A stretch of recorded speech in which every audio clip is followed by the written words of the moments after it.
C'est un sujet qui sort du contexte de la création, le récit de la création. Et je crois que ça a été communiqué à chacun d'entre nous. Et avant que je ne commence à parler de ce sujet, j'aimerais donner la parole à 2 ou 3 personnes pour nous donner ce sujet-là, pour nous rappeler ce sujet. L'histoire ou le contexte, comment se fait-il que Moïse a pu savoir que Dieu, le Créateur, une fois, a donné une telle parole? Parce que c'est des paroles qui sont très fortes. Si je vous pose la question, dans ce livre de la Genèse au chapitre 2, à qui est-ce que cette parole s'adresse-t-elle? Ou l'ensemble des propos qui ont été tenus dans ce contexte, à qui est-ce que ces propos s'adressaient? Quelle est la réponse que vous allez donner? Oui? Ces propos étaient pour un homme. Ces propos étaient destinés à un homme. Étaient destinés à un homme. Et qui est en train de parler? Dieu qui parle. Et il parlait, qui était là pour que ce soit adressé à ce dernier? Dieu parle à Adam, et puis Dieu dit à Adam, je lui ferai une aide semblable. C'est logique ça? Non. Oui? C'est un? Dieu se parle à lui-même. Dieu se parle à lui-même.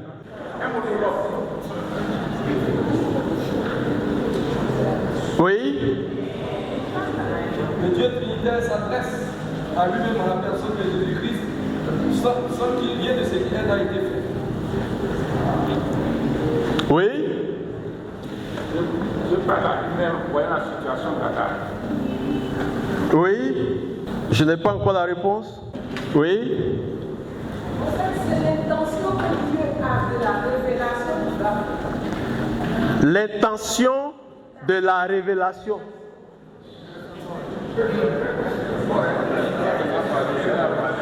Elle a dit l'intention que Dieu a de la révélation. Donc Dieu a une révélation pour Adam. Donc il donne la révélation à Adam, c'est ça? C'est ce qu'il va faire. De ce qu'il va faire. C'est fort, hein? L'intention de la révélation de Dieu. Pensez-vous que Dieu a besoin de révélation? Dieu n'a pas besoin de révélation. Il est omniscient, il est omnipotent, donc il n'a même pas besoin de révélation. Le mot révélation du français révélation vient d'Apocalypse, Apocalypsis. Révéler ce qui est caché. Pensez-vous que quelque chose peut être caché à Dieu? Donc Dieu n'a pas besoin de révélation. Comprenez? Oui? À qui Dieu s'adressait ici? Il s'adressait À l'Esprit de Dieu qui mouvait. Dieu s'adressait à l'Esprit de Dieu qui mouvait. C'est compliqué, hein? Alors qu'on a l'habitude de lire ce texte, n'est-ce pas? Les 2 dernières mains, oui? Dieu a dit qu'il ferait un être semblable à l'homme. Il n'est pas bon que l'homme soit seul. Et de ce fait-là, il va lui faire une aide. Mais il parle à qui? Il parle à la nature.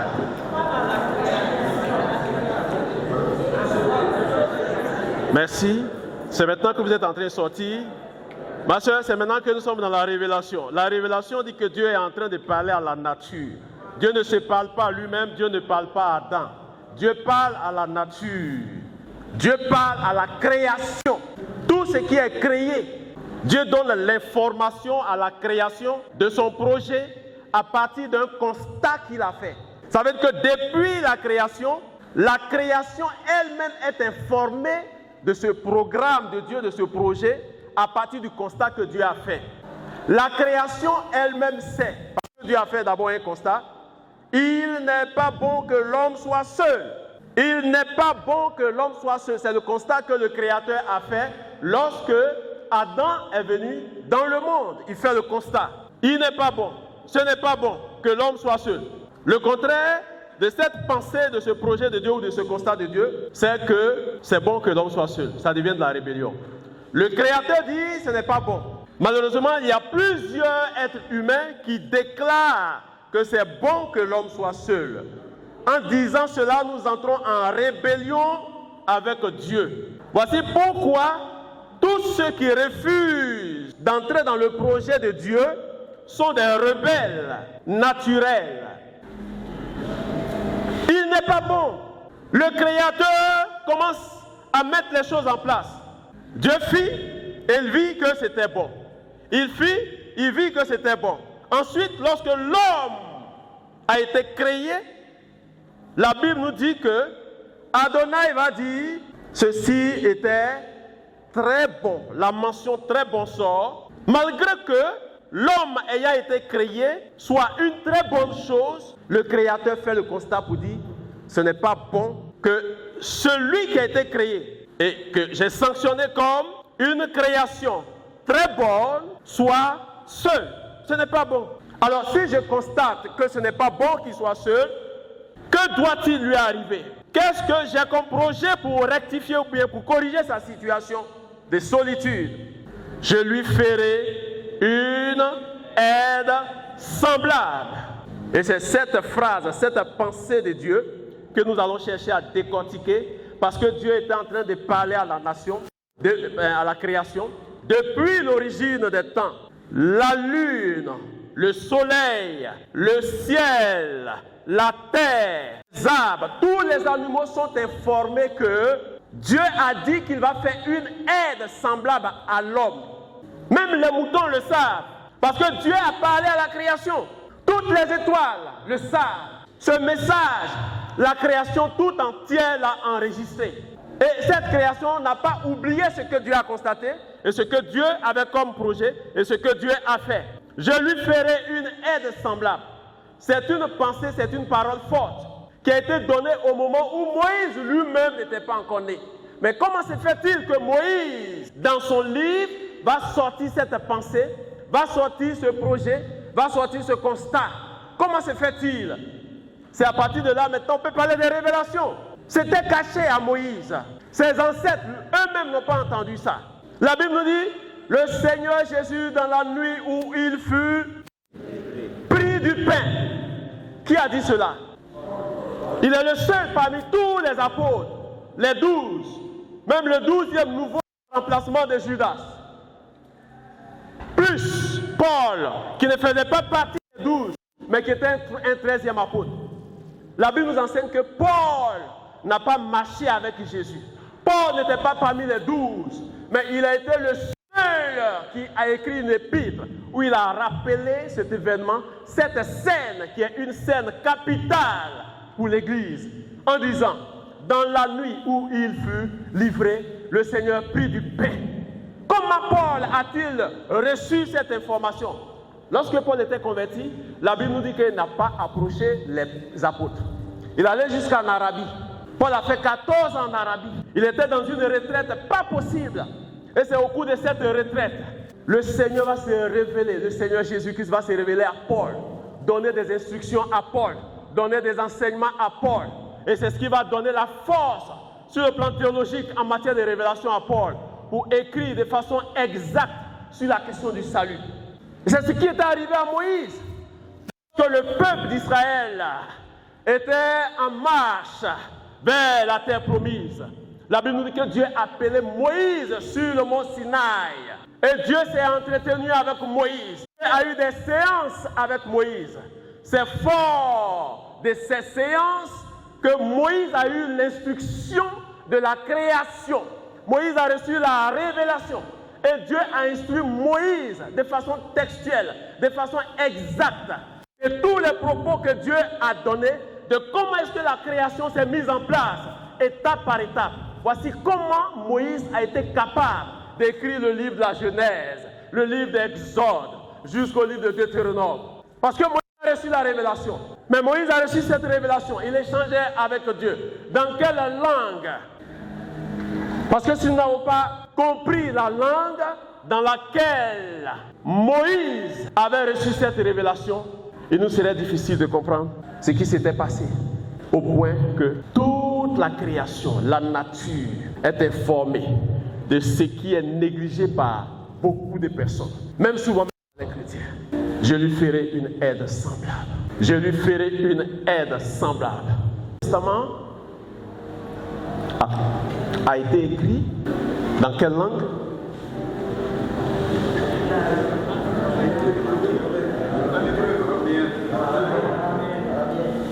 Araméen, hébreu, araméen, hébreu. J'espère que ça va venir en Côte d'Ivoire pour dire que c'est sorti en Adjoukrou.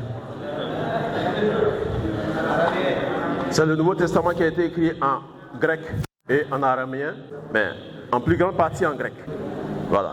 Donc pour comprendre, pour mieux prêcher et interpréter les textes néo-testamentaires, il est important que nous fassions de la culture grecque. On est à l'aise. Le Seigneur nous a permis de faire du grec, donc on est à l'aise. Le grec est une langue support qui nous aide à comprendre toutes les autres langues dérivées. Même l'anglais est autre. Quand tu as une assise en grec, tu es à l'aise en français. Quand tu as une assise en grec, tu es à l'aise en interprétation du Nouveau Testament. L'Ancien Testament a été écrit en hébreu, de sorte que le texte que nous sommes en train de sortir ici, nous sommes en train de voir, c'est un texte hébreu. Voici pourquoi, pour mieux le comprendre, on doit aller en hébreu. Nous devons aller en hébreu pour comprendre ce texte-là. Cette phrase que nous lisons, disant que c'est le Seigneur qui était en train de parler, il n'est pas bon que l'homme soit seul, je lui ferai une aide semblable à lui. C'est en Genèse le chapitre 2, le verset 18. Mais ce n'est pas toutes les portions de ce texte qui nous intéressent. La version hébraïque ou hébreu dit Vayomer Adonai Elohim Loton Heyot Ha-Adam Levado et Eset Lo Ezer Kenegdo. Voici la phrase en hébreu. Qu'est-ce que cela signifie? L'hébreu est une langue, et je crois même l'une des langues les plus riches au monde. À partir de l'hébreu, beaucoup de livres ont été écrits par des savants.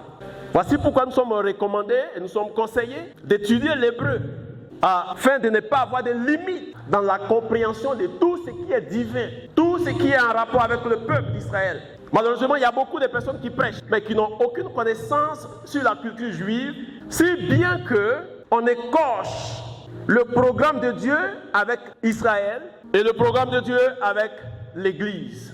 Dieu n'a pas le même programme avec Israël comme il a avec l'Église. Pour dire simplement que la mission d'Israël sur la terre n'est pas la même mission que la mission de l'Église.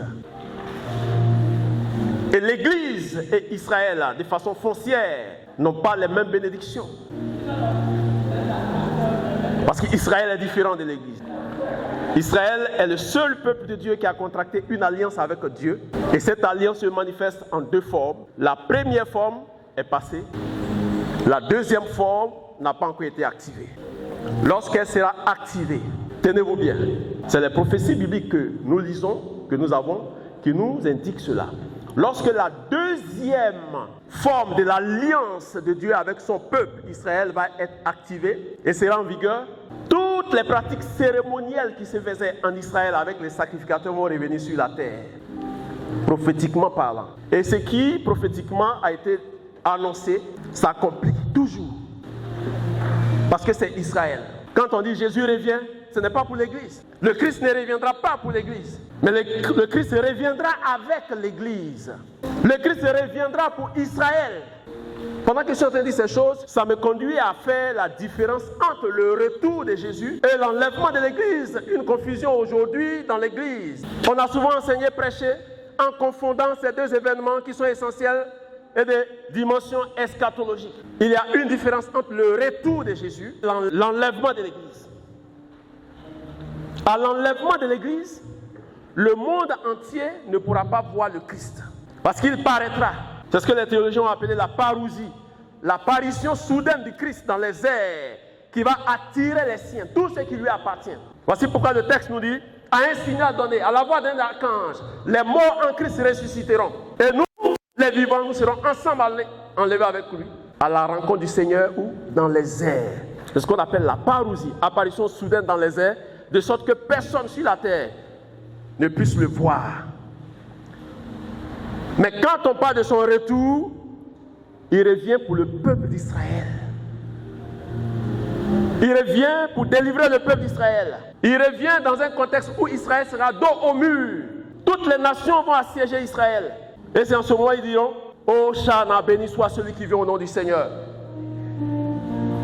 Et tenez-vous bien encore, avant que cet événement, dans un instant T va arriver, dans une période très brève, les Juifs vont organiser ce qu'on appelle les funérailles de Jésus. Parce que Jésus était fils d'Israël. Ils vont organiser les funérailles, pourquoi? Parce qu'ils ont régné. Et ces funérailles vont être organisées uniquement par les Juifs. Aucune nation ne va s'impliquer dans son organisation. Mais les funérailles vont impacter tout le monde entier. C'est des choses sur l'eschatologie que nous devons comprendre. Mais c'est des choses qui sont en rapport avec le peuple d'Israël. Ce peuple qui a la langue hébraïque ou la langue hébreu. Une langue qui importe dans la compréhension des textes bibliques pour comprendre les mouvements de l'esprit, la pensée de Dieu, les projets de Dieu, les programmes de Dieu. Qu'est-ce que ce texte nous dit? Lorsque nous le passons au peigne fait. Il n'est pas bon que l'homme soit seul. Je lui ferai une aide semblable. L'automne, Heyot, Ha-Hadam, Levado. Et c'est l'eau, Ezer, Kenegdo. Et c'est l'eau, Ezer, Kenegdo. La compréhension de la pensée ici réside dans la compréhension du mot Ezer et du mot Kenegdo. Qu'est-ce que Ezer signifie? Qu'est-ce que Kenegdo signifie? Le mot Ezer est trouvé près de 21 fois dans l'Ancien Testament. Et ce mot a des déclinaisons. Le mot Ezer signifie une aide.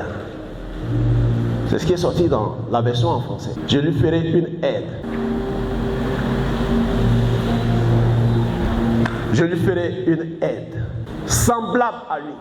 L'automne, et c'est Kenegdo, une aide semblable qui sort de Kenegdo, Kenegdo, K-E-N. Ça c'est la translittération. K-E-N-E-G-D-O.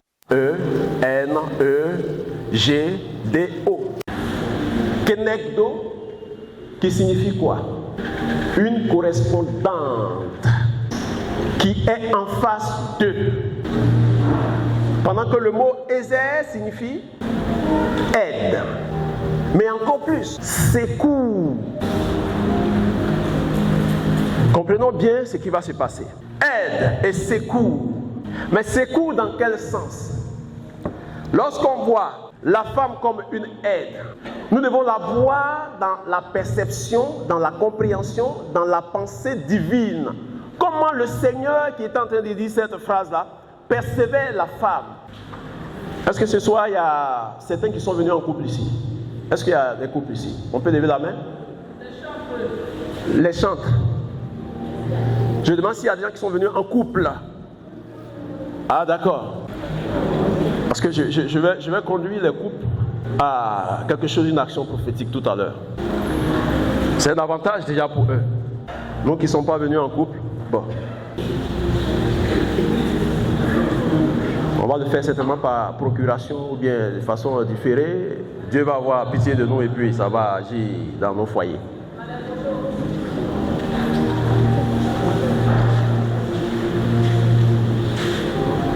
Je lui ferai une aide semblable. Ezer, aide, secours. Lorsqu'on parle de secours ici, il faut comprendre secours dans la pensée de Dieu. Parce que lorsque Dieu le disait, il était en train de dire que la femme, l'être qui allait sortir de l'homme, allait le représenter lui en tant que le secours. Parce que le mot Ezer, utilisé dans l'Ancien Testament, est utilisé généralement pour définir le soutien, le secours que l'Éternel apporte à son peuple. Nous allons voir quelques exemples dans ces références-là. Vous allez prendre le psaume 33, le verset 20. On va le lire. Le mot secours qui est dedans là, ça vient de l'hébreu Ezer, que Dieu a prononcé. Le psaume 33, verset 20. Le psaume 115, verset 9 à 11. Vous prenez les références, on va les lire tout à l'heure. Le psaume 115, 9 à 11. Vous prenez aussi le psaume 121, 1 à 2.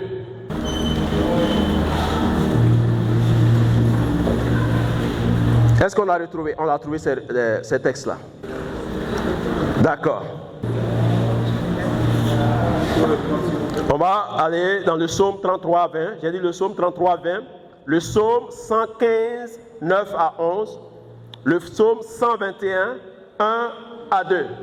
On commence avec le premier psaume, s'il vous plaît. Quelqu'un pour lire rapidement? La lecture de la Bible procure la bénédiction.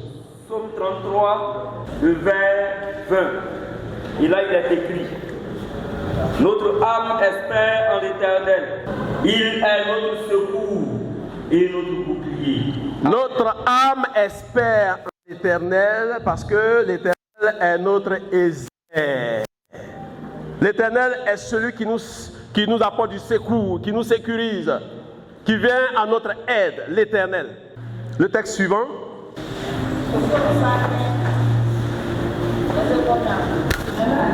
9 à 11. Psaume 115, verset 9 à 11. Israël, confie-toi en l'Éternel.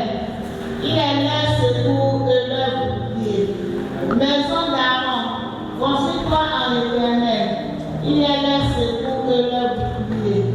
Vous qui craignez l'Éternel, confiez-vous en l'Éternel. Amen. Amen. Il est leur secours. Il est leur secours. Ça vient de Ézère, l'Éternel. Le texte qui suit. Psaume 121,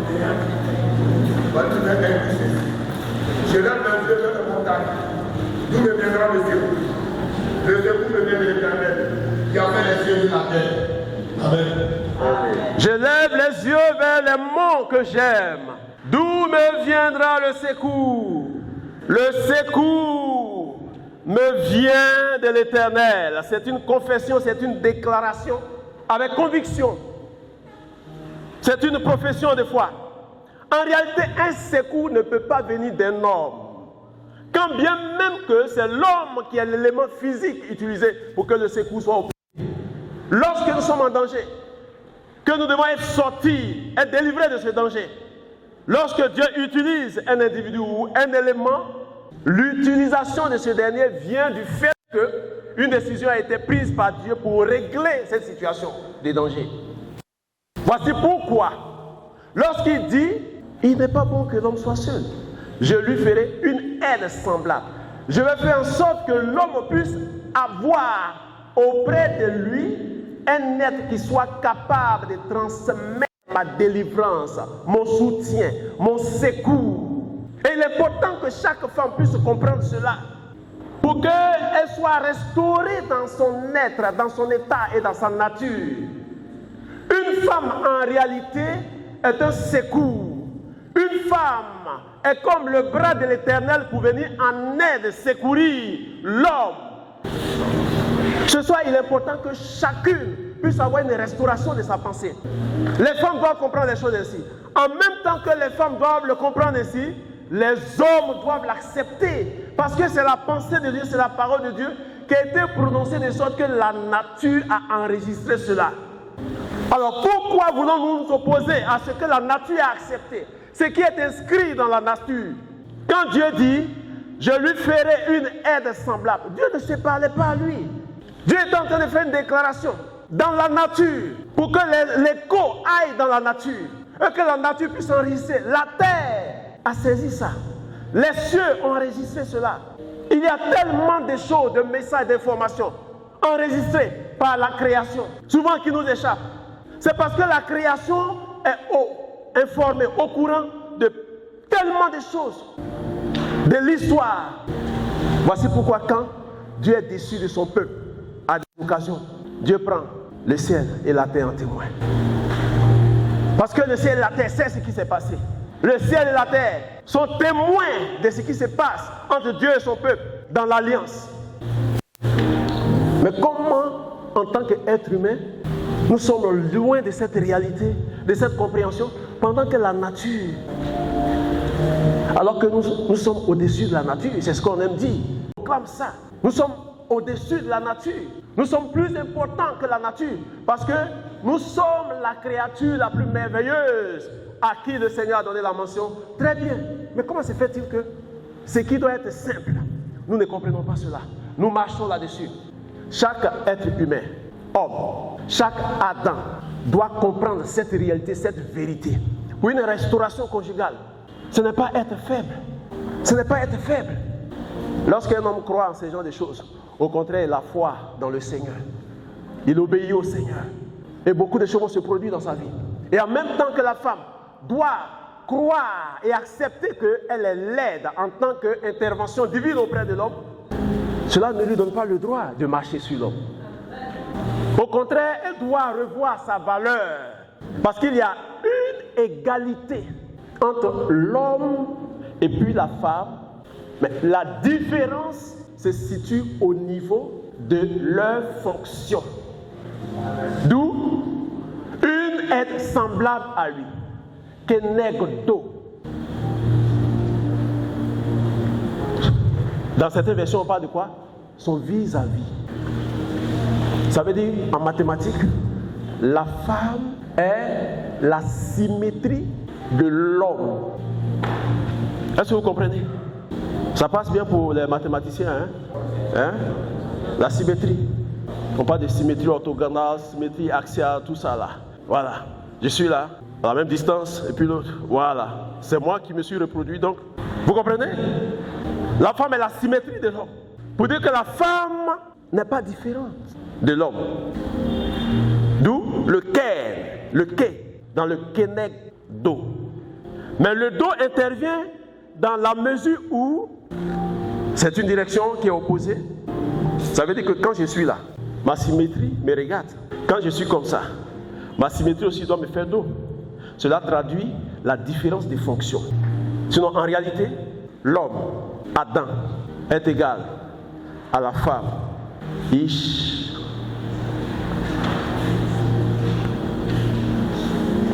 Je lui ferai une aide semblable. Et le Seigneur a tenu.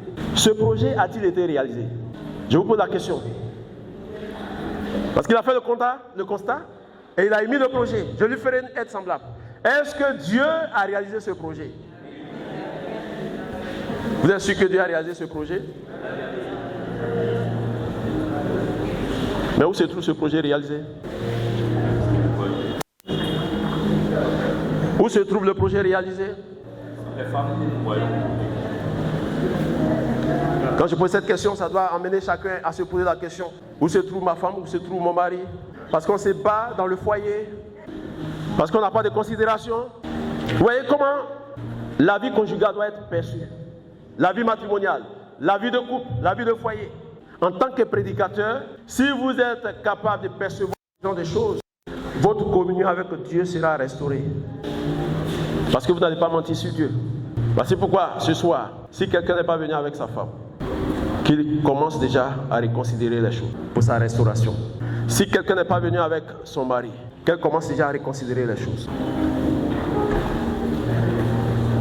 J'ai pensé que j'allais avoir beaucoup qui allaient être là en couple.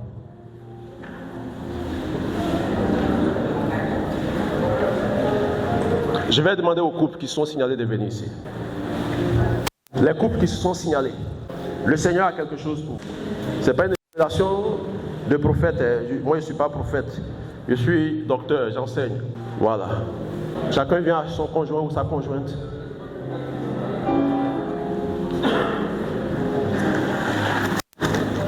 La grâce de Dieu est répandue. Voilà, vous vous mettez. Je vois que c'est un couple qui doit avoir de l'expérience matrimoniale. Mais est-ce qu'on peut acclamer pour ces deux couples-là?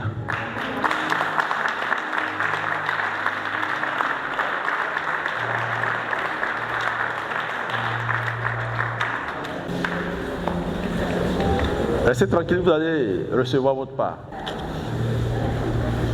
Vous allez vous attraper les mains en vous regardant en face, en tant que vis-à-vis, en tant que correspondant.